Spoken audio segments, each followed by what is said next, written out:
இயேசுவில் பிரியமான சகோதர சகோதரிகளே, அனைவருக்கும் அன்பின் வாழ்த்துக்கள். தவக்காலத்தின் 13வது நாளில் அடியெடுத்து வைக்கின்றோம்.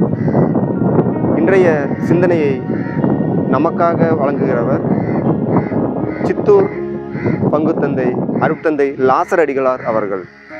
வாருங்கள், சிந்தனையை கேட்போம், பயணத்தை தொடருவோம்.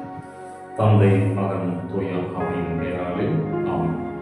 இந்த இறைவார்த்தை லூக்கா எழுதின செய்தி 6வது அதிகாரம் 38வது வசனம். எந்த அளவிலால் அளக்கிறீர்களோ அதே அளவிலால் உங்களுக்கும் அளக்கப்படும். பொதுவாக நாம் செய்கின்ற ஒவ்வொரு நல்ல செயல்களுமே மீண்டும் நமக்கே வந்து சேரும். நாம் ஒருவருக்கு நல்ல செயல்களை செய்கிறோம் என்று சொன்னால் அன்பு, உதவி போன்ற நல்ல செயல்களை செய்கின்ற பொழுது அது நமக்கு நன்மையாக நம்மை வந்து சேரும். எதை செய்கின்றோமோ அதுவே நமக்கு திருப்பி கிடைக்கும். தீயது செய்தால் தீயது கிடைக்கும், நன்மை செய்தால் நமக்கு நல்லது கிடைக்கும். ஒரு சின்ன எக்ஸாம்பிள். ஒருவர் ஏறக்குறைய 1 லட்சம் 2 லட்சம் ரூபாய் சம்பாதிக்க மாட்டார் சம்பளம்.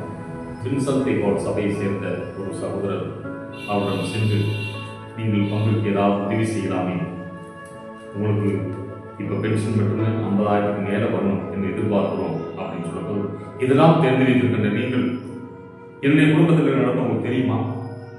என்னுடைய அம்மா 1 வருடமாக ஒரே படுக்கையாக இருக்கிறாங்க. என்னுடைய தங்கை கணவனை இழந்து 4 குழந்தைகளோட கஷ்டப்பட்டு கொண்டிருக்கிறார். என்னுடைய சகோதரன் ஆக்சிடென்ட் ஆகி 1 வருஷமாக படுக்கையிலே இருக்கிறார். இதெல்லாம் உங்களுக்கு தெரியுமா?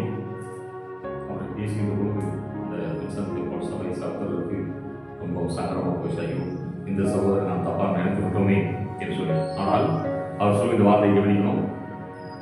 இத்தனை கஷ்டங்கள் நடந்தும் ஒரு சில்லி பைசா கூட நான் அவங்களுக்கு கொடுக்கல. அப்படிப்பட்ட என்னிடம் நீங்கள் எப்படி உதவி செய்யலாம் என்று எதிர்பார்க்கிறீர்கள் என்று சொல்லி அந்த உலகமாக கஞ்சன் என்று சொல்றான். நாமும் எத்தனையோ பேர் பார்க்கிறோம். ஏழைகளுக்கு கொடுக்கின்றவர்கள் நிறைய பெறுகிறார்கள். நிறைய செய்கின்ற பொழுது நிறைய கிடைக்கின்றது. கடவுள் நிறைய ஆசீர்வாதங்களை தருகிறார். கடவுள் ஆசீர்வாதம் நமக்கு குறைவாக இருக்குதுன்னா காரணம் என்னன்னா, நாம் கொடுப்பதும் குறைவாக கொடுத்து கொண்டிருக்கிறோம் என்று சொல்கிறோம். அதனால நாம் நிறைவாக கொடுப்போம், நிறைவாக கடவுளுடைய ஆசீர்வாதங்களை பெற்றுக் கொள்வோம். இதுவெல்லாம் ஒரு டெபாசிட். நாம் செய்கின்ற தர்மங்கள், நல்ல செயல்களெல்லாம் நமக்கு மீண்டும் நமக்கு கிடைக்க போகிறது.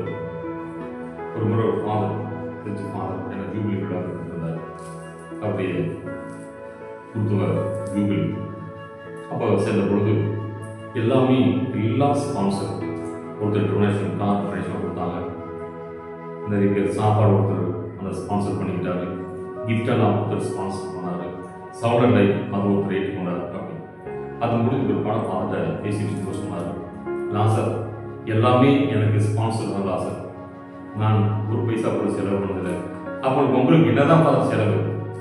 இல்லை லாசர், 1 வாரம் ஒருத்தர் வந்தான், எனக்கு 40,000 ரூபாய் செக் எழுதி கொடுத்தான்.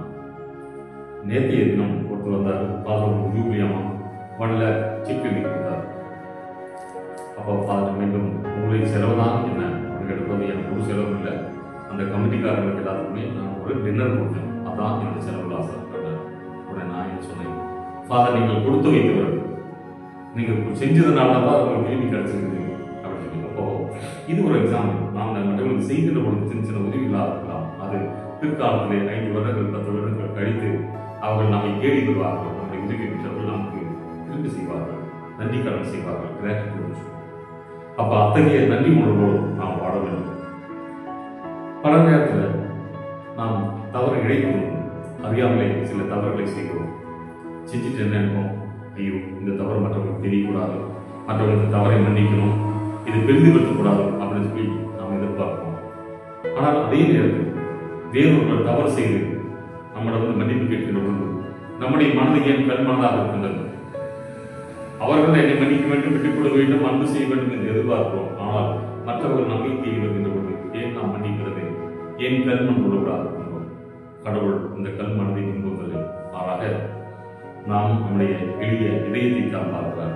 வருந்துகின்ற உள்ளத்தை இந்த நாட்களிலே நாம் செய்கின்ற தவறுகள் மட்டுமல்ல, மற்றவர்கள் உதவி செய்கின்றவர்களாக, சகோதரனாக, சகோதரியாக வாழவும் மற்றவர்களை மன்னிக்கின்ற அந்த நல்ல மனதையும் கடவுள் நமக்கு ஆசீர்வதிக்கும்படியாக கேட்கிறோம். எங்கள் அன்பின் கடவுள் பிதாவே, இதோ இந்த நாளுக்காக நேரத்துக்காக நன்றியோடு துதிக்கிறோம்.